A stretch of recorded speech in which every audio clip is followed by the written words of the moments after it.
আসসালামু আলাইকুম dear viewers. আমরা জানি এই মুহূর্তে আমরা জানি যে বাংলাদেশে একটা শ্রেণী হচ্ছে মেধাবী আর একটা শ্রেণী হচ্ছে কোটাদারি। এখন প্রশ্ন হলো, বেসরকারি কোম্পানিগুলোতে কিন্তু কোটাদারিরা চাকরি করে না, সাধারণত মেধাবীরা এই চাকরি পায়। আর 100 বার ইন্টারভিউ দিয়ে যাচাই করে তারপর তাদেরকে এই বেসরকারি কোম্পানিতে চাকরি দেওয়া হয়। আমাদের দেশের মেধাবীরা কোনো জিনিসকে উন্নত করার চেয়ে এর ভিতরে কিভাবে চুরি করা যায় তার একটা প্রমাণ আপনাদের দেখাই। এই যে দেখতে পাচ্ছেন এত বড় একটা চিপসের প্যাকেট, এই চিপসের প্যাকেটে কতটুকু চিপস দেখেন, এই দেখেন প্যাকেটটার সিংহভাগ খালি।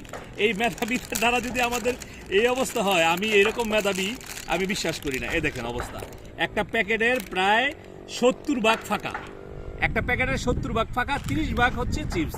তাহলে আমার প্রশ্ন হলো, এত বড় প্যাকেটটা করার মধ্য দিয়ে আমাদের কিন্তু বেশি ট্রাক খরচ হয়েছে। এটা দেশের এক প্রান্ত থেকে আরেক প্রান্ত পৌঁছাতে আমাদের তেল খরচ অত্যাধিক হয়েছে, আমাদের রোডের উপর চাপ পড়েছে।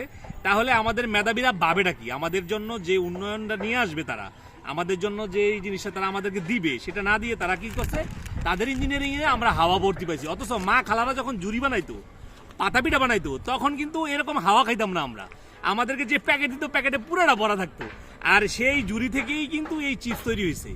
ঠিক আছে, তার মানে কি আমাদের মেধা আসার আগেই আমরা ভালো ছিলাম। তাই ভাই মেধা নিয়ে আর বড়াই করো না। ধন্যবাদ সবাই, আসসালামু আলাইকুম।